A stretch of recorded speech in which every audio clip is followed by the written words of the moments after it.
जरा सोचो कि अगर टाइम आपके लिए स्लो चलने लग जाए तो आप क्या क्या कारनामे कर सकते हो। कुछ ऐसा ही होता है जैंग बू के साथ। तो कहानी की शुरुआत एक सीसीटीवी कंट्रोल सेंटर को दिखाते हुए होती है, जहां दो औरतें यंग न्यू वर्कर के बारे में बात कर रही होती हैं, जो बंद कमरे में भी धूप का चश्मा पहने हुए बैठा था।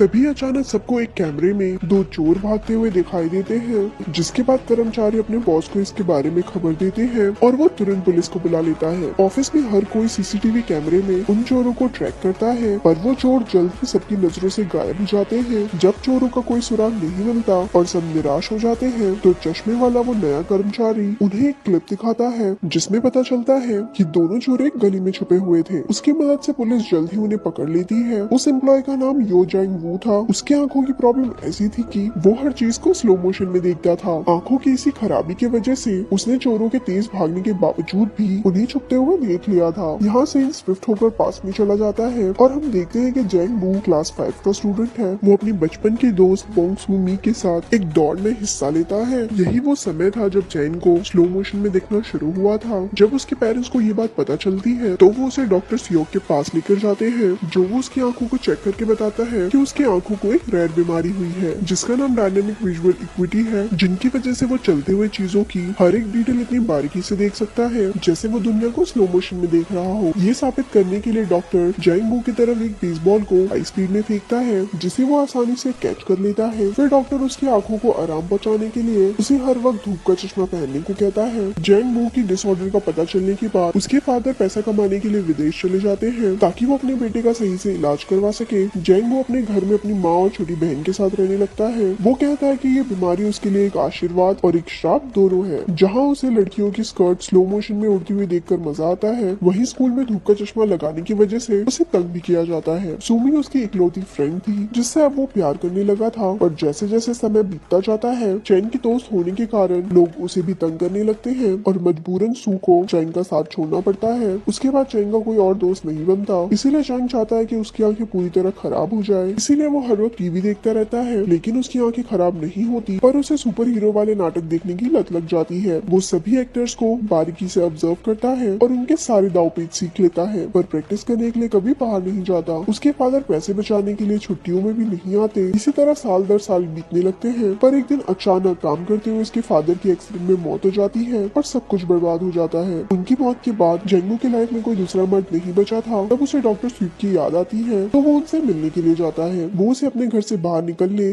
और पैसा कमाकर अपने घर वालों की मदद करने की सलाह देता है। इसीलिए जैंग बू सीसीटीवी कंट्रोल सेंटर में काम करने लगता है। यहाँ सीन शिफ्ट होकर फिर से प्रेजेंट में आ जाता है। वो खुद से बातें करता है कि उसे लोगों को स्क्रीन पर देखना अच्छा लगता है, क्योंकि इससे उसे उन ड्रामास की याद आ जाती है जिन्हें वो बचपन से देखा करता था। सिर्फ फर्क इतना था कि इस ड्रामे में सभी लोग मेन एक्टर्स थे। एक दिन उसका साथी वर्कर बियोंग सू उनके बॉस से जैंग के बिहेवियर के बारे में बातें करता है। वो कहता है कि जैंग बहुत चुपचाप रहता है और किसी से बात नहीं करता। वो अपने बॉस से वादा करता है कि वो जैंग का ध्यान रखेगा, क्योंकि वो एक टैलेंटेड लड़का है। इसके बाद से वो जैंग के पास ही बैठने लगता है और काम के दौरान उसे बात करने की कोशिश करता है, लेकिन शर्मिला जैंग बू उसके सभी सवालों का जवाब सिर हिलाकर देता है और मुंह से कुछ नहीं बोलता। कैमरा मॉनिटर करते वक्त वो काउंट करता है कि एक निश्चित जगह पर चलने में लोगों को कितना वक्त लगता है। बियोंग सू को ये सब अजीब लगता है, पर वो उससे कभी इस बारे में नहीं पूछता है। जैंग बू से घुलने मिलने के लिए वो उससे पूछता है कि कोई उसकी गर्लफ्रेंड है या नहीं। इस सवाल से जैंग बू को सुमी की याद आ जाती है और अगले ही दिन वो उससे मिलने के लिए उसके घर चला जाता है। सुमी बड़ी होकर एक खूबसूरत औरत बन चुकी थी, पर उसे पैसों की दिक्कत थी। उसका कर्जदार उससे झगड़ता है और सू को कहता है कि वो उसका घर बेचकर अपना कर्ज चुका दे। जैंग बू उसे दूर से देखता है, पर पास जाकर बात करने की हिम्मत नहीं जुटा पाता है। उस दिन से हर रोज वो सू को कैमरे में देखने लगता है। वो उसके डेली रूटीन को याद कर लेता है। सुमी हर रोज एक कॉफी शॉप में सोडा पीती है और जैंग भी यही करने लगता है। फिर वो देखता है कि सुमी रास्ते में पड़े एक बेकार सोफे को देखती है, तो अगले दिन वो उस सोफे को खींचकर कॉफी शॉप के सामने कर देता है, ताकि सुमी उस पर बैठ सके। रात में सुमी की नजर सोफे पर पड़ती है, पर वो ज्यादा ध्यान नहीं देती और उस पर बैठ जाती है। अगले दिन वो तेज बारिश की वजह से बस स्टॉप पर फंस जाती है। जैंग उसे मॉनिटर पर देखकर बियोंग के साथ उसकी हेल्प करने पहुंच जाता है। वो ड्रामास की हीरो की तरह उसके सिर पर छाता खोलकर उसे बारिश से बचाने की कोशिश करता है, पर सू से लफंगा कहकर वहां से चली जाती है। इसके बाद जैंग और बियोंग डॉक्टर सियोक के पास जाते हैं और जैंग उनसे सुमी को इम्प्रेस करने का तरीका पूछता है। वो जैंग बू से सुमी को फ्लावर्स देने को कहता है। अगले दिन सुमी को म्यूजिकल ड्रामा में ऑडिशन देने के लिए जाना होता है, पर उसे देर हो जाती है, तो वो मैनेजर को कॉल लगाती है और उसके कहने पर ऑडिशन के लिए रास्ते रास्ते में ही गाना गाना शुरू कर देती है। उसके बढ़िया गाने को सुनकर राह चलते लोग उसे हैरत से देखने लगते हैं। जैंग वो भी फूलों का गुलदस्ता लेकर वहाँ पहुँच जाता है। सू का गाना खत्म होने के बाद वो उसे बुक्की देता है, पर सू को ये अच्छा नहीं लगता। वो कहती है कि वो इन फूलों की जगह जहर का बॉक्स ज्यादा पसंद करेगी। ये कहकर वो जाने लगती है कि तभी जैंगबो उसे उसके नाम से पुकारता है और उसके बचपन के दोस्त के रूप में अपना इंट्रोडक्शन देता है। पर वो कहती है कि उसका नाम बोंगसुमी नहीं ओसुमी है। और इस तरह जैंगबो को पता चलता है कि आज तक उसने गलत लड़की का पीछा किया था, पर अब बहुत देर हो चुकी थी क्योंकि अब वो उससे प्यार करने लगा था। उसी दिन शाम को अचानक से वो दोनों एक दूसरे से टकरा जाते हैं। जहाँ सुमी शॉपिंग कर लौट रही होती है, जैन को देखकर सुमी जैंग से अपने राशन बैग्स उठवाती है। फिर जब वो जाने लगता है तो वो उससे पूछती है कि वो बोंगसुमी को क्यों ढूंढ रहा है, तो वो कहता है कि वो उसे बचपन से चाहता है। दूसरे सुबह सीसीटीवी के मॉनिटर पर जैंग वो सुमी को फोन पर किसी से बात करते हुए देखता है। फोन करने वाला सुमी को बताता है कि वो म्यूजिकल ड्रामा में सिलेक्ट हो गई है। ये सुनकर सुमी रास्ते में ही खुशी से उछलने कूदने लगती है और नाचने लगती है और जैंग वो उसे स्क्रीन पर देखता रहता है। उस रात सुमी एक छोटे से रेस्टोरेंट में जश्न मनाने जाती है। जब वो देखती है जैंग वो बाहर खड़े उसे देख रहा है तो वो उसे अंदर बुला लेती है। वो दोनों आपस में बातें करते हैं और सुमी उसे अपने गाने का स्क्रिप्ट दिखाती है और अपनी लाइंस गाकर प्रैक्टिस करती है। जैंग उसे बधाई देता है और उसे भी अपना टैलेंट दिखाता है। रेस्टोरेंट में सभी लोग उस पर तेजी से स्पून फेंकते हैं और वो आसानी से कैच कर लेता है। अगले दिन जैंग बू सुमी के घर के पास चक्कर लगाते हुए अपने स्टेप्स काउंट करता है। योंग सू मॉनिटर पर उसे ऐसा करते देख समझ जाता है कि वो रास्ते को याद करने की कोशिश कर रहा है। काम से लौटते वक्त सुमी देखती है कि जैंग बू उसका इंतजार कर रहा है। वो दोनों रास्ते भर अलग अलग टॉपिक्स पर बात करते हैं और बातों बातों में सुमी को पता चलता है कि जैंग सीसीटीवी सेंटर में काम करता है और सारा दिन लोगों को देख सकता है। फिर वो दोनों उस कॉफी शॉप के सामने रुकते हैं जिसे सू अक्सर देखा करती थी। सुमी उसे बताती है कि उसे उस कॉफी शॉप के ओनर पर क्रश है और ये भी कहती है कि उसके पास शानदार कार है। जैंग बू को कॉफी ओनर से जलन होती है और वो काफी देर तक उसे घूरता रहता है। वो सू को इम्प्रेस करने के लिए उसे कार में घुमाने ले जाने का फैसला करता है और अपने ऑफिस में सबसे पूछता है कि किसी के पास कार है तो वो थोड़ी देर के लिए भाड़े पर दे दे ताकि वो सुमी को उसमें घुमा पाए। पर बदकिस्मती से किसी के पास भी कार नहीं होती है। अगले दिन घर लौटते वक्त सुमी को रास्ते में उसका कर्जदार मिल जाता है। वो उस पर चिल्लाता और धमकाता है कि अगर उसने उसका पैसा वापस नहीं किया तो वो उसे चोट भी पहुंचा सकता है। लेकिन जैंगबू और ब्योंग सही टाइम पर पहुंचकर सू को बचा लेते हैं। जब जैंगबू काम पर वापस आता है, सू भी एक कैमरे के सामने खड़ी होकर थैंक यू चिल्लाती है क्योंकि उसे पता था कि सीसीटीवी कंट्रोल सेंटर में जैंगबू उसे दिख रहा होगा। शाम को वो दोनों एक पार्क में मिलते हैं और काफी देर तक बातें करते हैं। जैंगबू से पूछता है कि अगर उसे कार मिल जाए तो वो क्या करेगी। इस पर सुमी कहती है कि वो रोज कार में बैठकर समुद्र के किनारे जाया करेगी। जैंगबू को कार नहीं मिलती तो वो रोज एक लोकल बस में ट्रैवल करके उसके ड्राइवर से दोस्ती कर लेता है। उसने कैमरे पर उस ड्राइवर को रात के समय कई बार अकेले बेसबॉल खेलते हुए देखा था, इसलिए एक रात वो भी उसके साथ उस खेल में शामिल हो जाता है और बात बात में उसे अपने दिल की बात बताते हुए उससे अपनी हेल्प करने के लिए रिक्वेस्ट करता है और वो मान जाता है। अगले दिन ब्योंग-सू, बस ड्राइवर और जैंगबू सुमी को बस स्टॉप से पिक करके सी दिखाने के लिए ले जाते हैं। इसके पे उन्हें भुसान जाना था। सुमी को खुश करने के लिए जैंगबू कुछ भी कर रहा था। उससे इम्प्रेस होकर सुमी उसे पसंद करने लगती है, पर अचानक से रास्ते में बॉर्डर पुलिस उनकी बस को रोक देते हैं और उस लोकल बस को दूसरे शहर में एंटर करने नहीं देते हैं। सुमी गुस्से में पुलिस वालों से लड़ने लगती है पर ब्योंग-सू उसे शांत करता है। उनकी मेहनत बेकार हो जाती है और उन्हें सी देखे बिना घर वापस लौटना पड़ता है। सीन शिफ्ट होता है और जैंगबू का बॉस सबको बताता है कि शहर में औरतों को उठाने के केसेस बढ़ रहे हैं और उन्हें हर वक्त अलर्ट रहने की जरूरत है। ठीक उसी समय जैंगबू एक मॉनिटर पर सुमी को देखता है और वो तुरंत वहाँ से गायब हो जाती है। वो डर जाता है और भागकर वहाँ जाता है, पर वहाँ पहुंचकर उसे पता चलता है कि सुमी ने उसके साथ मजाक किया था क्योंकि वो जानना चाहती थी कि जैंग उसे बचाने के लिए आता है या नहीं। इसके बाद सुमी उसके चश्मे को हटा देती है और दोनों एक दूसरे के साथ लपलपाटा करते हैं। तो जैंगबू उसे घर छोड़ने के लिए जाता है और सुमी उसे अंदर आने को कहती है, पर सुमी देखती है कि कर्जदार उसके घर आए हुए थे और उन्होंने उसकी सारी चीजें बिखेर दी थी। वो उसे पैसा लौटाने के लिए धमकाते हैं। शोर सुनकर जैंगबू उसे बचाने के लिए आगे बढ़ता है पर उसकी आंखें धुंधला जाने के कारण वो गिर पड़ता है। उन लोगों के जाने के बाद जैंगबू और सुमी बैठकर बातें करते हैं। कर्जदारों के फेंके हुए सामानों को समेटते हुए जैंगबू को सुमी की वो ड्रॉइंग्स मिलती है जो उसने स्कूल डेज में सुमी के लिए बनाए थे। तब सुमी जैंग को बताती है कि वो नहीं चाहती थी कि जैंगबू उसे उसके बचपन वाले रूप में पहचाने, इसीलिए उसने जैंगबू से अपनी असलियत छुपाई थी। जैंगबू ये सुनकर खामोश हो जाता है जबकि सुमी मुस्कुराते हुए उन पेंटिंग्स को देखती रहती है। अगले दिन जैंग डॉक्टर सियोक के पास जाकर कहता है कि उसकी आंखें धुंधली हो गई है। डॉक्टर उसे बताता है कि उसकी बीमारी अब और बढ़ गई है जिसकी वजह से जल्द ही उसकी आंखें पूरी तरह से खराब हो जाएगी। जैंगबू पहले से ही जानता था कि जल्द ही वो अंधा होने वाला है, इसीलिए वो जहाँ भी जाता स्टेप काउंट कर लेता था ताकि पूरी तरह से अंधा हो जाने पर भी उसे दिक्कत ना हो। एक तरफ जहाँ जैंगबू अपने खराब खराब होती आंखों से परेशान था, वहीं दूसरी तरफ सुमी को अपने कर्जों की फिक्र थी, इसीलिए वो अपना घर बेचकर सारे कर्जे चुका देती है। पर अब उसके पास रहने के लिए कोई जगह नहीं थी। जैंगो स्क्रीन पर सुमी को अपने सामानों के एक बॉक्स के साथ एक दुकानदार से बात करते हुए दिखता है। ये अचानक से उसके साथ काम करने वाली लेडी को एक दूसरे स्क्रीन पर कार को उसी एरिया में चक्कर काटते देख शक होता है। वो करीब से उस कार के नंबर प्लेट को देखती है और नोटिस करती है कि वो कार एक भागे हुए किडनैपर की थी। वो फौरन अपने बॉस को खबर करती है और तुरंत ही पुलिस को भी इन्फॉर्म कर दिया जाता है। पर तभी कार सबकी आंखों से गायब हो जाती है और सुमी भी जैंग की नजरों से गायब हो जाती है। जैंग को डर लगता है कि कहीं सुमी को कुछ हो ना जाए और वो उसे बचाने के लिए साइकिल लेकर निकल जाता है। रास्ते में उसकी आंखें पूरी तरह खराब हो जाती है और उसकी साइकिल एक कार से टकरा जाती है, जिससे वो गिर जाता है। बियोंसे कैमरे में ये सब देखकर उसकी हेल्प करने के लिए जाता है। उधर एक अनजान आदमी सुमी के पास जाकर उसका हाथ पकड़ लेता है, लेकिन वो उसे कहीं ले जाता इससे पहले जैंगबू उनकी तरफ दौड़ने लगता है। इसी बीच किडनैपर भाग जाता है और जैंगबू एक बस से टकराते टकराते बचता है। तभी पुलिस वहाँ आ जाती है और सुमी को पूछताछ के लिए ले जाती है। अब जैंगबू रास्ते में अकेला रह जाता है। तभी बियोंसे उसकी हेल्प करने के लिए आगे बढ़ता है। जैंगबू अपने दोस्त का हाथ पकड़ लेता है और अपनी आंखें खराब हो जाने पर दुखी होकर रोने लगता है। इस घटना को कुछ दिन बीत जाते हैं। सुमी अपने लाइफ में बिजी हो जाती है और जैंगबू को कांटेक्ट नहीं करती। जब भी उसे जैंगबू की याद आती है तो वो सीसीटीवी कैमरे को देखने लगती है। कुछ महीनों के बाद जैंगबू उसे अपने फेवरेट कॉफी शॉप में दिखाई देता है। वो खुश होकर उसके पास जाकर हाथ हिलाती है, पर वो जैंगबू को एक वॉकिंग स्टिक निकालकर दूसरी तरफ जाते हुए देखकर शॉक रह जाती है। वो सारे रास्ते उसका पीछा करती है और फाइनली वो उस जगह पहुंच जाती है जहाँ एक आर्ट गैलरी थी। अंदर जाने पर वो देखती है कि पूरी गैलरी जैंगबू के हाथों से बनाई हुई सुमी की पेंटिंग से भरी हुई होती है। तभी जैंगबू को अकेले में ये कहते हुए दिखाया जाता है कि भले ही उसकी आंखें खराब हो गई हो, पर सुमी उसे अभी भी याद है। अगले दिन फिर से सुमी जैंगबू का पीछा करती है। इस बार जैंगबू से पूछता है कि वो कहाँ जाना चाहती है, तो सुमी समझ जाती है कि वो उसे महसूस कर सकता है। फिर दोनों एक दूसरे को हक करते हैं और मूवी यहाँ पर खत्म हो जाती है। ऐसी और स्टोरी सुनने के लिए हमारे पेज को लाइक